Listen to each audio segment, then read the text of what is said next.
یہ 12 کھلاڑی تھے اور 13واں پی ٹی آئی والا بھی ان کے ساتھ شامل ہو جائے تو اللہ پھر بھی خیر کرے گا. طریق لبیک انشاءاللہ حضور علیہ الصلوۃ والسلام کے دین کو تخت پر لائے. سعد صاحب کے ساتھ الحمدللہ ایک بہترین ٹیم موجود ہے. دوسری پی ٹی آئی نون اور پیپلز پارٹی بیٹھی ہوئی ہیں، ان سے بہت ہی بہترین ریلیز اور جلسے ہمارے ہوتے ہیں بغیر بریانی دیے ہوئے، بغیر پیٹرول کے پیسے دیے ہوئے. طریق لبیک پاکستان کو حکومت ملتی ہے تو ہماری پرائرٹی ہی اس مہنگائی کو کم کرنا ہے. اور پاکستان ہم کسی بھی ایسی جماعت کے ساتھ کبھی بھی اتحاد نہیں کریں گے. ٹھیک ہے، چیئرمین پی ٹی آئی اصل میں انہوں نے دعوے تو بڑے بڑے کیے ہیں، ان کی جماعت ایک ریت کی دیوار ثابت ہوئی ہے. بسم اللہ الرحمن الرحیم. السلام علیکم، میں ہوں عاشر تنویر اور آج میرے ساتھ موجود ہیں جناب چودھری رضوان احمد سیفی صاحب، ناظم اعلیٰ ہیں تحریک لبیک پاکستان اسلام آباد کے. اسلام آباد کی سیاست کس طرف جا رہی ہے اور بالخصوص جو قائد محترم سعد حسین رضوی صاحب ہیں وہ کس طرح سے الیکشنز میں کیا منشور لے کر جائیں گے، کیا اسٹریٹجی ہوگی، اس سب پر بات کریں گے آج. دیکھتے ہیں کیا معاملات آگے جا رہے ہیں اور کس طرح سے چیزیں ہینڈل ہوتی ہیں. السلام علیکم سر. وعلیکم السلام ورحمۃ اللہ. سر بہت شکریہ سب سے پہلے کہ آپ نے ٹائم دیا، اور بتائیے گا کہ عام تاثر عوام میں یہی تھا کہ جب بابا جی کا وصال ہوا جناب خادم حسین رضوی صاحب کا تو ٹی ایل پی اس طرح سے نہیں رہ پائے گی، سسٹین نہیں کر پائے گی. لیکن اب ہم دیکھتے ہیں کہ سعد حسین رضوی صاحب نے بھی اپنے والد صاحب کے نقشے قدم پہ چلتے ہوئے معاملات کو بہت حد تک سنبھال لیا اور پوری پارٹی ان پہ اعتماد کرتی ہے. تو آپ کیا سمجھتے ہیں، کیا وجوہات ہیں ان چیزوں کی؟ بسم اللہ الرحمن الرحیم. عاشر بھائی، آپ کا اور آپ کی ٹیم کا میں شکریہ ادا کرتا ہوں کہ آج آپ اسلام آباد زون کے زون الحافظ میں آئے اور ہمیں ٹائم دیا. جو سوال آپ نے کیا ہے تاثر یہی تھا جی، جماعت کے اندر بھی یہی سوچ تھی، لیکن حقیقت یہ ہے کہ اللہ پاک کے فضل و کرم سے قائد محترم حافظ سعد حسین رضوی صاحب نے جماعت کو نہ صرف سنبھالا ہے جی، بلکہ جماعت کا کام آگے سے زیادہ بڑھا ہے.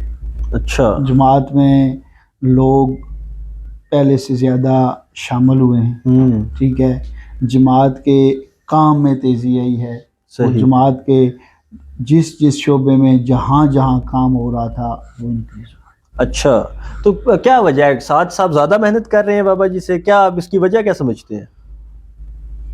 نہیں، بابا جی دیکھیں، آپ بابا جی کا قائد محترم سے موازنہ نہیں کر سکتے. اچھا، بابا جی میں ایسے لوگ صدیوں بعد پیدا ہوتے ہیں، ایسے ہی ان میں کچھ گاڈ گفٹڈ چیزیں موجود ہیں. ٹھیک ہے، تو جہاں تک قائد محترم حافظ صاحب حسین رضوی صاحب کی بات ہے، ان میں اللہ پاک نے بھی بہت ساری خصوصیات اور خوبیاں رکھی ہیں. ٹھیک ہے، ان کا خلوص، ٹھیک ہے، بابا جی کے نقش قدم پہ وہ چل رہے ہیں اور دن رات وہ جماعت کے لیے کوشش کر رہے ہیں اور وہ اپنے کارکنان کے ساتھ مکمل طور پر اٹھے. اچھا، مطلب یہ جو تنظیمیں ہیں آپ کی، ذیلی تنظیمیں جس طرح سے ہوتی ہیں، ان کو مکمل اعتماد ہے سعد صاحب کے اوپر. اور مزید تھوڑا سا سر آگے بتائیے گا کہ الیکشنز آنے والے ہیں، ماحول بنتا جا رہا ہے، تو ٹی ایل پی کا کیا اسٹریٹجی ہے الیکشن میں، بالخصوص اسلام آباد میں کس طرح سے ٹکٹس کی تقسیم اور باقی معاملات ہونے ہیں؟ دیکھیں، جو تنظیمی معاملات ہیں وہ بڑے اچھے طریقے سے چل رہے ہیں. صحیح، ٹھیک ہے، اس میں قائد محترم مکمل طور پر ان کی نگرانی کر رہے ہیں اور آپ کے علم میں ہر بات ہے کہ کس جگہ پہ تنظیم کس طریقے سے چل رہی ہے. ٹھیک ہے، اور اس کو کس طرح ہم نے آگے چلانا ہے. دوسرا جو آپ الیکشن کے حوالے سے کر رہے ہیں، اسلام آباد کے حوالے سے انشاءاللہ الیکشن میں ہمارے پاس کینڈیڈیٹس موجود ہیں. ٹھیک ہے، اسٹریٹجی بھی بہت اچھی ہمیں ملی ہوئی ہے. ٹھیک ہے، اور انشاءاللہ اس دفعہ 2018 سے بہت اچھا رزلٹ کیا. اچھا، مطلب ٹی ایل پی سرپرائز دینے والی ہے ان الیکشنز میں؟ انشاءاللہ اس الیکشن میں ہمیں بہت ساری توقعات ہیں. ٹھیک ہو گیا سر.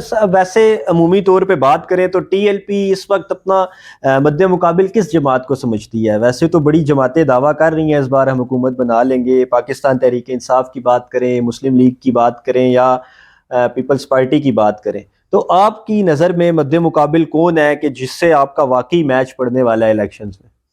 دیکھیں، جو اس وقت گراؤنڈ میں طریق لبیک پاکستان کی پوزیشن ہے جی وہ یہ جماعتیں مل کر تحریک کا مقابلہ کریں گے. اچھا کوئی ایک جماعت ان میں سے فی الوقت جو کرنٹ سچویشن ہے اس پوزیشن میں نہیں ہے کہ وہ تحریک لبیک کا مقابلہ کر سکے. اچھا یہ مل کر جماعت کا مقابلہ کریں گے. اور قائد محترم یہ بات اکثر کرتے بھی ہوتے ہیں کہ یہ 12 کھلاڑی تھے اور 13واں پی ٹی آئی والا بھی ان کے ساتھ شامل اچھا ہو جائے تو اللہ پھر بھی خیر کرے گا. اچھا تحریک لبیک انشاءاللہ حضور علیہ الصلوۃ والسلام کے دین کو تخت پر لائے. اچھا سر، مجھے یہ اسلامی نظام کا جو حوالہ آپ لوگ دیتے ہیں کہ ملک پاکستان میں اسلامی نظام لے کر آئیں گے یا جو بھی، یہ کس طرح سے امپلیمنٹ ہوگا؟ کیونکہ ہم دیکھتے ہیں کہ علامہ سعد حسین رضوی صاحب نہ آج تک ایون آپ کہہ لیں نیچے سے سٹارٹ کریں، نہ کونسلر، نہ ایم این اے، نہ ایم پی اے، نہ کوئی منسٹری، تو اتنا بڑا انتظامی ڈھانچہ سنبھالنے کی پوزیشن میں ہوں گے سعد صاحب خود؟ دیکھیں سعد صاحب کے ساتھ الحمدللہ ایک بہترین ٹیم موجود ہے. ٹھیک ہے.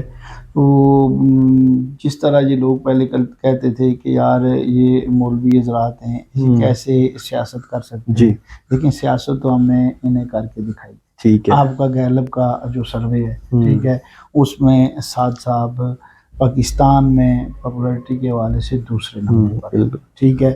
دوسرا جو آپ کہہ رہے ہیں کہ اتنا بڑا سیٹ اپ، جس سیٹ اپ کی آپ بات کر رہے ہیں، اسلام قائد محترم قائد ملت اسلامیہ یہ بات فرماتے تھے کہ اسلام اپنی ایک پاور رکھتا ہے. صحیح. ٹھیک ہے. اور اسلام ایک مکمل ضابطہ حیات ہے. ٹھیک ہے. ٹھیک ہے. اس میں آپ کو ویژن یا اس طرح کی چیزیں سیٹ کرنے کی ضرورت نہیں ہے. اسلام ایک مکمل ضابطہ حیات ہے. ٹھیک ہے. صرف اس ضابطہ حیات کے ساتھ مخلص لوگ چاہیے. صحیح. ٹھیک ہے.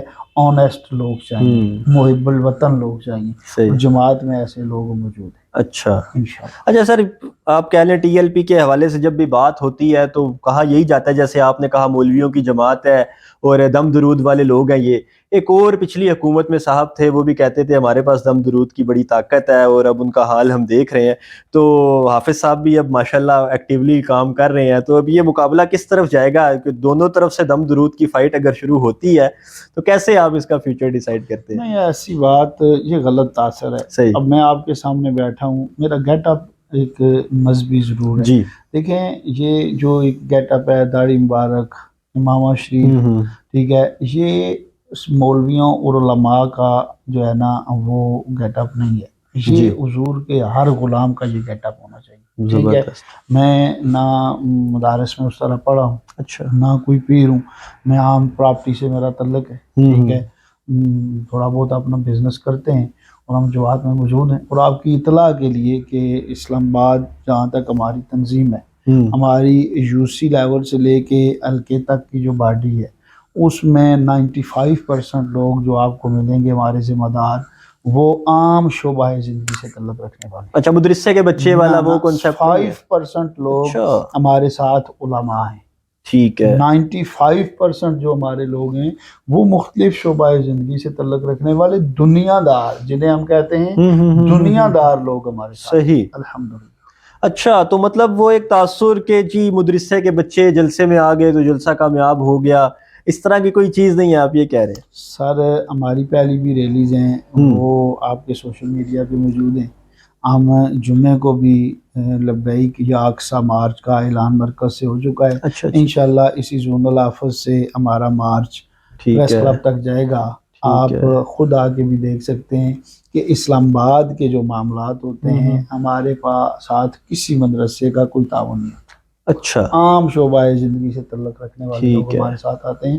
اور الحمدللہ اسلام آباد میں جو دوسری پی ٹی آئی نون اور پیپلز پارٹی بیٹھی ہوئی ہیں، ان سے بہت ہی بہترین ریلیز اور جلسے ہمارے ہوتے ہیں، بغیر بریانی دیے ہوئے، بغیر پیٹرول کے پیسے دیے ہوئے، اور بغیر لڑکیاں نچوائے ہوئے. الحمدللہ حضور کے غلام میدان میں آتے ہیں. اچھا سر، تھوڑی سی گراؤنڈ ریئلٹی کی بات کرتے ہیں کہ مہنگائی پاکستان میں بہت زیادہ ہو گئی ہے نا، اب بڑھتا جا رہا ہے، کوئی چیز کا نیچے نہیں آ رہی، اور آئی ایم ایف کے ساتھ بھی جو ہمارا معاہدہ ہے وہ بھی ہمیں زندہ رہنے نہیں دے رہا. ہمیں غریب جو لوگ ہیں، جو ایک طبقہ پورا متاثر ہو رہا ہے. اس حوالے سے کیا کوئی پلاننگ ہے؟ مہنگائی کو کم کریں گے آنے کے بعد؟ کیونکہ پہلے تو بڑا مارچ وغیرہ بھی کیا تھا علامہ صاحب نے، لیکن اس بار کوئی اس طرح کا سلسلہ نہیں ہوا.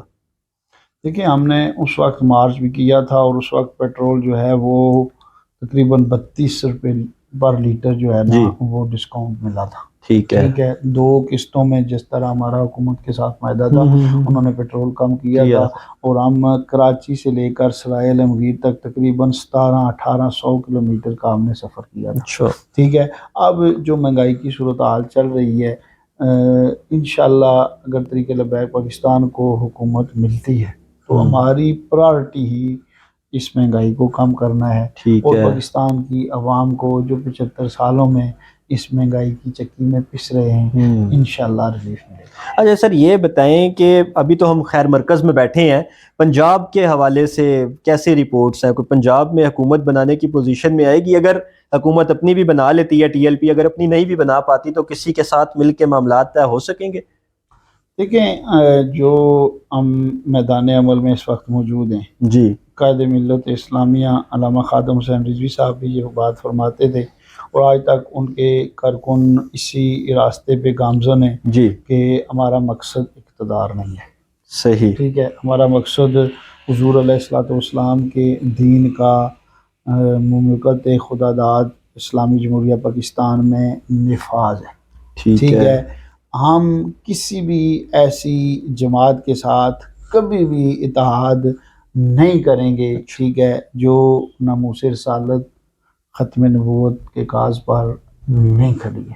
اچھا, انہوں نے آواز نہیں بلند کی ہے. ٹھیک اور ہے. جس کا ویژن, ٹھیک ہے, جس کی ساری کوششیں اور کاوشیں اسلام نافذ کرنے کے لیے نہیں ہیں, ہمارا اس کے ساتھ کوئی اطاعت نہیں ہے. انشاءاللہ ہم اپنی اس اسٹرگل کو ذاتی حیثیت میں, ٹھیک ہے, انفرادی حیثیت میں لے کے چلیں گے, اور انشاءاللہ اللہ ہمیں کامیاب. اچھا سر یہ بتائیے گا تھوڑا سا, کیونکہ آپ کے اوپر کیونکہ ظاہری بات ہے مذہبی ایک آپ کے ساتھ لوگو تو ہے, اور مذہبی لوگوں ہو تو انتہا پسندی کی اور اس طرح کے معاملات بھی بڑھتے جاتے ہیں. ابھی کچھ عرصہ پہلے ایک سانحہ جڑا والا میں بھی ہوا, اور بھی بڑے معاملات مسیحی برادری اور ڈیفرنٹ جو اقلیتیں ہیں, تو وہ تو ڈرتی ہی ہوں گی نا کہ مذہبی لوگ آگے آ گئے تو ہمیں تحفظ نہیں ملے گا پاکستان میں. ان کو آپ کیا میسیج دینا چاہیں گے؟ دیکھیں یہ جو معاملات جڑا والا میں ہوئے, جو لوگ وہاں کے حقائق سے واقف ہیں, وہاں یہ بات روشن کی طرح یہاں ہے کہ طریق لبیک نے وہاں فساد کو کم کرنے میں اپنا کردار ادا کیا. اچھا, وہاں اقلیت کو بچانے میں اپنا کردار ادا کیا ہے. ٹھیک ہے. ٹھیک ہے, اور انشاءاللہ ہم حضور علیہ الصلوۃ والسلام کے دین کی بات کرتے ہیں, اور دنیا میں اگر کسی نے دنیا کو انسانیت کا کانسیپٹ دیا ہے, اگر کسی نے اقلیتوں کے حقوق کا کانسیپٹ دیا ہے, تو وہ مکین گنبد خضرا نہیں ہے. بے شک. اور مکین گنبد خضرا کے غلام اس بات کو ثابت کریں گے کہ جتنی اقلیتیں اسلام کے نظام اور اسلامی حکومت میں اپنے آپ کو محفوظ اور سیف محسوس کریں گی, انہوں نے کبھی بھی اپنے آپ کو اتنا سیف محسوس نہیں کیا ہو. ٹھیک ہے. انشاءاللہ ہم دین کے ساتھ کھڑے ہیں, اور دین اقلیتوں کو جو حقوق دیتا ہے انشاءاللہ وہ انہیں ملے. اچھا سر آخر میں بتائیے گا کہ چیئرمین پی ٹی آئی اس وقت آپ کو پتہ ہے پابند سلاسل ہے, تو کیسا ان کا آپ فیوچر دیکھ رہے ہیں؟ کہ باہر آئیں گے الیکشنز میں, آپ کے ساتھ میچ پڑے گا ان کا؟ چیئرمین پی ٹی آئی اصل میں انہوں نے دعوے تو بڑے بڑے کیے ہیں جی, لیکن ان کی جماعت ایک ریت کی دیوار ثابت ہوئی ہے. صحیح. دیکھیے انہوں نے اپنے دور میں ہمارے اوپر اس سے بدتر کریک ڈاؤن کیا تھا, لیکن ہمارے پورے ملک میں وہ 2-3 بندوں کو بھی جو ہے نا وہ جماعت چھڑوانے میں کامیاب نہیں ہوئے تھے. ہمارے کسی ساتھی نے یہ نہیں کہا تھا کہ میں سیاست چھوڑ رہا ہوں اور میں جماعت چھوڑ رہا ہوں. 9 مئی کے واقعات کی مذمت کرتا ہوں. لیکن وہاں تو جناب ڈھیر لگ گئے. صحیح. وہاں تو ڈھیر لگ گئے, وہاں تو درجنوں کے حساب سے لوگوں نے روز کہا ہے جی ہم سیاست بھی چھوڑ رہے ہیں اور ہم جماعت بھی چھوڑ رہے ہیں. ٹھیک ہے, تو چیئرمین پی ٹی آئی کا فیوچر پہلے بھی تاریخ تھا اور اب بھی تاریخ. اچھا ویسے یہ آپ کو لگتا ہے ایسا کہ یہ جو بھی کچھ ہوا تھا 9 مئی کے واقعات میں, یہ واقعی چیئرمین پی ٹی آئی نے ہی اس کا حکم دیا تھا؟ کیونکہ اب کافی جو لوگ ان کو چھوڑ رہے ہیں وہ تو یہی کہتے ہیں کہ یہ انہوں نے ہی حکم دیا تھا جو بھی کچھ ہوا؟ دیکھیں ذہن سازی تو اس بندے نے کی تھی کہ ذہن سازی اس نے ایک نیریٹو بلڈ کیا تھا کہ پہلے جس فوج کو یہ کہتا تھا کہ جنرل باجوہ صاحب بڑے میچور بندے ہیں، بڑا یہ ہے، بڑا وہ ہے، فوج جو ہے وہ ہماری عزت ہے، معاملات ہیں، پھر اسی نے ان کو کہا کہ جی جو نیوٹرل ہوتا ہے وہ تو جانور ہوتا ہے، اچھا ٹھیک ہے۔ پھر اس نے ایک ایسا نیریٹو قوم میں بلڈ کیا کہ یہ جتنی بھی ناکامیاں ہیں ملک میں، جتنی بھی غربت ہے، جتنے بھی معاملات ہیں، ان سب کے پیچھے فوج ہے۔ جب آپ اپنی جماعت کی ذہن سازی ایسے کریں گے تو پھر اینڈ آف دا ڈے کیا ہونا ہے؟ پھر وہی ہونا ہے جو 9 مئی انتشار ہوگا اور لوگ آپس سے باہر ہو گئے، پھر ظاہری بات ہے۔ اچھا، اسٹیبلشمنٹ یا اداروں کے ساتھ آپ کہہ لیں ان کی حمایت کے معاملے میں اگر ہم دیکھیں تو آپ کی جماعت پہ بھی یہ الزام تو لگتا رہا ہے پچھلے 5-6 سالوں میں کہ اسٹیبلشمنٹ نے ہی اس جماعت کو پروان چڑھایا، اور جس طرح بابا جی کے معاملات وہ پھر آگے بعد میں سر ٹوٹ گیا جب بابا جی کو خود انہوں نے گرفتار بھی کر لیا اور باقی چیزیں ہوئیں۔ تو آپ کو کیا لگتا ہے اسٹیبلشمنٹ کے ساتھ تعلقات کس حد تک ہونے چاہیے کہ معاملات سسٹین کر جائیں؟ دیکھیں جی، اسٹیبلشمنٹ کا غلام آپ کو نہیں بننا چاہیے، صحیح، نہ آپ کو اسٹیبلشمنٹ سے ڈکٹیشن لینی چاہیے۔ باقی جو ادارے ہیں وہ ہمارے لیے قابل احترام، ٹھیک ہے، اداروں میں اچھے برے لوگ موجود ہیں، لیکن بدقسمتی سے پاکستان میں جتنی بھی سیاسی جماعتیں ہیں وہ ساری اسٹیبلشمنٹ کے اشاروں پہ چلتی ہیں، صحیح، وہ ساری ان سے ڈکٹیشن لیتی ہیں۔ اور اسٹیبلشمنٹ کا اب یہ رویہ بن گیا ہے کہ وہ جب جی چاہتا ہے ایک نیا ٹیشو لیتے ہیں، اس کو استعمال کرتے ہیں اور اس کو پھینک دیتے ہیں عمران خان کی طرف۔ اچھا، ٹی ایل پی اس طرح کا ٹیشو پیپر تو ایٹ لیسٹ نہیں بنے گی؟ الحمدللہ نہ آج تک بنی ہے اچھا، اور نہ مستقبل میں بنے گی۔ ٹھیک ہے، تحریک لبیک پاکستان مکین گنبد خضرا کی غلاموں کی جماعت ہے اور یہ انہیں کی غلامی میں رہے گی۔ اچھا سر، آخر میں بتائیے گا، سب سے آخری سوال، آپ نے کیونکہ پہلے بھی الیکشن قومی اسمبلی کا کنٹیسٹ کیا تھا تو اس بار پھر سے ارادہ ہے جماعت آپ کو ہی ٹکٹ دے رہی ہے الیکشن کے حوالے سے NA52 کا؟ جی انشاءاللہ اگر میں یہاں سے الیکشن کنٹیسٹ کرتا ہوں تو جماعت کی طرف سے مجھے کوئی ٹینشن نہیں ہے، بلکہ انشاءاللہ اس میں کوئی معاملہ اچھا، جیتنے کے لیے آپ پر امید ہے انشاءاللہ۔ چلے جی، بہت شکریہ آپ کے ٹائم کا۔ جی ویورز، آپ نے دیکھا کہ جناب چودھری رضوان سیفی صاحب بہت پر امید ہیں کہ آنے والے ٹائم میں TLP جو الیکشن ہے وہ جیت جائے گی، اور موسٹ امپورٹنٹ اسٹیبلشمنٹ کی حمایت یا مدد یا ان کے ساتھ اپنے تعلقات بنائے بغیر جیتے گی۔ تو ہوتا کیا ہے الیکشنز میں یہ تو آنے والا وقت ہی بتائے گا۔ ہمیں اجازت دیجیے، اللہ حافظ۔